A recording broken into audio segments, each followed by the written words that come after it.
একদম ঘরোয়াভাবে তৈরি করলাম দই কাতলা। দই কাতলা রান্না করার জন্য আমি বেশ কিছু উপকরণ নিয়েছি, যেটা যা সবার বাড়িতেই থাকে।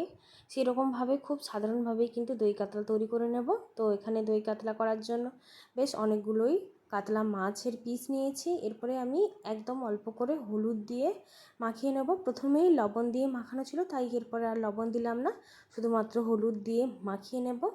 আর এই দই কাতলা করার জন্য আমি কিন্তু অনেকটা পরিমাণে টক দই নেব। আর এখানে নেব আদা বাটা, রসুন বাটা, পেঁয়াজ বাটা, গোটা জিরে বাটা, আর নেব কুচনো পেঁয়াজ। তো এই আর মশলা দিয়েই কিন্তু তৈরি করে নেব দই কাতলা। তো প্রথমে মাছগুলোকে ভেজে নেব, হালকা করে ভাজবো। আমি কিন্তু এখানে হলুদের গুঁড়ো একদমই অল্প দিয়েছি, হালকাভাবে মাখিয়ে দিলাম। এরপরে কড়াই গরম করে কড়াইতে দিয়ে দিলাম তেলটাকে খুব ভালোভাবে গরম করে মাছগুলোকে হালকা করে এপিট ওপিট দুপুট করে ভেজে নেব। নমস্কার বন্ধুরা, কেমন আছেন সবাই? আমার এই রান্নাঘরে আপনাদের সবাইকে জানাই স্বাগত। পুরনো এবং নতুন বন্ধুদের জানাই অনেক অনেক ভালোবাসা। আপনারা যদি আমার এই চ্যানেলে নতুন হয়ে থাকেন, এখনও আমার চ্যানেলটিকে সাবস্ক্রাইব করেননি, বন্ধুদের কাছে অনুরোধ রইল চ্যানেলটিকে সাবস্ক্রাইব করে পাশে থাকা বেল বাটনটি প্রেস করে দেবেন। তাহলে নিত্য নতুন ভিডিও নোটিফিকেশান আপনার কাছে পৌঁছে যাবে। এবং শেষ পর্যন্ত দেখতে থাকুন আমার এই কাতলা মাছের রেসিপি।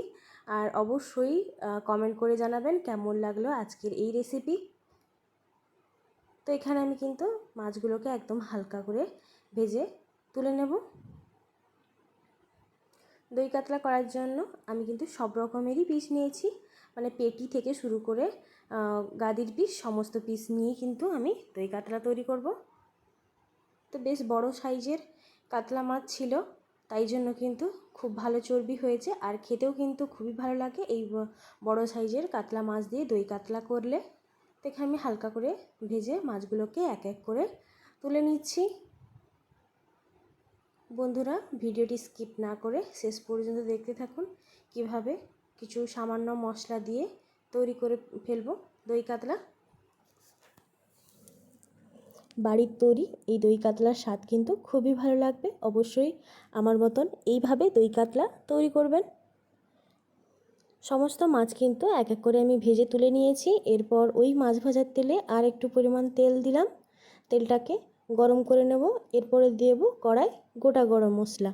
গোটা গরম মশলার মধ্যে এখানে আছে এলাচ, দারচিনি, লবঙ্গ, আর আছে গোলমরিচ। এরপরে কড়াইতে দিয়ে দিলাম গোটা জিরে। গোটা জিরেটাকেও হালকা করে প্রথমে তেলের মধ্যে ভেজে নেব। ফোড়নে দেওয়া এই মশলাগুলো কয়েক সেকেন্ডের মতো ভেজে নিয়েছি। এই মশলাগুলো থেকে বেশ যখন ভাজা গন্ধ উঠবে, তখনই কিন্তু এর পরবর্তী মশলা এই কড়াইয়ের মধ্যে অ্যাড করব। এই সময় কিন্তু গ্যাসের ফ্লেম লো রেখেছি। এরপরে দিয়ে দিলাম কুচনো পেঁয়াজ। এখানে আমি একটি বড় সাইজের কুচনো পেঁয়াজ নিয়েছি। পেঁয়াজটাকে প্রথমে দিয়ে একদম কিন্তু লাল লাল করে ভেজে নেব। পেঁয়াজ কিন্তু খুব ভালো করে লাল করে ভেজে নিলে তরকারির স্বাদ কিন্তু খুবই ভালো হয়। অবশ্যই এইভাবে একদম লাল লাল করে ভেজে নেবেন। এরপরে দিয়ে দিলাম রসুন বাটা। রসুন বাটা দিয়ে তেলের মধ্যে দিয়ে রসুন বাটাটাকেও বেশ কিছু সময় ভেজে নেব। এরপর বাটা মশলাগুলো এক এক করে অ্যাড করে দিচ্ছি। এরপরে দিয়ে দিলাম আদা বাটা।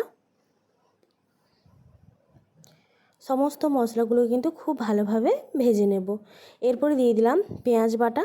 এখানে আমি একটা বড় সাইজের পেঁয়াজ কুচি দিয়েছি, আর একটা মিডিয়াম সাইজে গোটা পেঁয়াজ বাটাও দিলাম। এরপরে খুব ভালোভাবে কিন্তু মশলাটাকে ভেজে নিতে হবে। এখানে আমি পরিমাণ মতো লবণ অ্যাড করে দিলাম মশলার মধ্যে।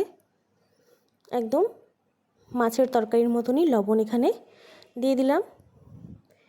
এরপরে গুঁড়ো মশলার মধ্যে দিয়ে দিলাম 1 চিমটে হলুদ গুঁড়ো এবং হাফ টেবিল স্পুন লঙ্কার গুঁড়ো। হলুদ গুঁড়ো এবং লঙ্কার গুঁড়ো একদমই অল্প রাখলাম। আর দিয়ে দিলাম কেটে রাখা কাঁচা লঙ্কা। এরপরে দিয়ে দিলাম ফ্যাটানো টক দই। তো আপনারা অবশ্যই মাছের পরিমাণ অনুযায়ী টক দই ব্যবহার করবেন। মাছ যদি খুব বেশি থাকে তাহলে টক দইয়ের পরিমাণ বাড়িয়ে নেবেন, এবং মাছের পরিমাণ যদি অল্প থাকে সেই অনুযায়ী কিন্তু টক দইটা নিয়ে নেবেন। তো এরপর টক দই দেওয়ার সঙ্গে সঙ্গে কিন্তু খুব ভালোভাবে নাড়াচাড়া করে নিতে হবে।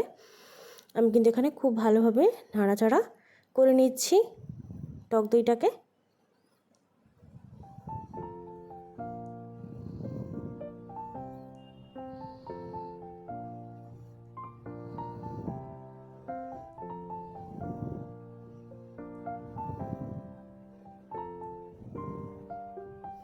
বেশ কিছু সময় নাড়াচাড়া করে নেওয়ার পর এরপরে দিয়ে দিলাম জিরে বাটা। 1 চামচ জিরে বাটা এই মশলার মধ্যে অ্যাড করে দিয়ে আবারও 2 থেকে 3 মিনিট হালকা নাড়াচাড়া করে নেব। এরপরে দিয়ে দিলাম অল্প করে জল। এরপরে এই সম্পূর্ণ মশলাটাকে ভালো করে ফুটিয়ে নেব আর এই জলটাকে কিন্তু শুকনো করে নেব। তো প্রথমে আমি একটু লবণ দিয়েছিলাম, কিন্তু এখানে আমি দইয়ের পরিমাণ অনেকটা রেখেছি, তো তাই জন্যই কিন্তু আবারও একবার লবণ অ্যাড করে দিলাম। আপনারা আপনাদের পরিমাণ মতো লবণ দিয়ে দেবেন। এরপর গ্যাসের ফ্লেম হাই করে ভালো করে মশলাটাকে ফুটিয়ে নেব। মশলা থেকে যখন এই রকমভাবে তেল ছেড়ে যাবে তখন আগে থেকে ভেজে রাখা এই কাতলা মাছগুলো এই মশলার ওপর এক এক করে দিয়ে দেব। আমি যেইভাবে রান্না করছি এই দই কাতলা ঠিক আপনারা এই একইভাবে কিন্তু রান্না করে নেবেন, দেখবেন খুবই ভালো লাগবে।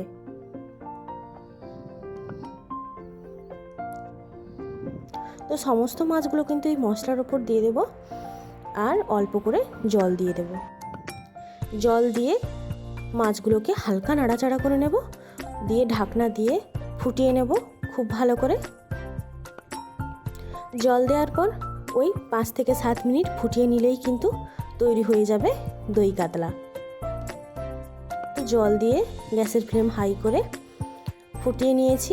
এরপর দিয়ে দিলাম গরম মশলা গুঁড়ো, 1/2 চা চামচ গরম মশলা গুঁড়ো আমি এই দই কাতলার মধ্যে দিয়ে আবারও একটু হালকা নাড়াচাড়া করে 1 মিনিটের মতন ফুটিয়ে নিয়ে গ্যাসের ফ্লেম অফ করে দেব। খুব সহজেই কিন্তু এবং চটজলদি কম মশলায় কিন্তু তৈরি হয়ে যাবে এই দই কাতলা। তো বন্ধুরা, কেমন লাগলো আজকের এই রেসিপি অবশ্যই কমেন্ট করে জানাবেন। ভালো লাগলে প্লিজ একটা লাইক করে দেবেন আর একটা কমেন্ট করবেন। আপনাদের একটি লাইক, একটি কমেন্ট পরবর্তীতে আমাকে নতুন নতুন রেসিপি ভিডিও তৈরি করতে উৎসাহ দেবে। আজকের মতো চলি, দেখা হবে পরবর্তী কোনো রেসিপিতে। এই হচ্ছে দই কাতলার ফাইনাল লুক। কেমন লাগলো আজকের এই রেসিপি অবশ্যই কমেন্ট করে জানাবেন। সবাই ভালো থাকবেন, সুস্থ থাকবেন, টাটা।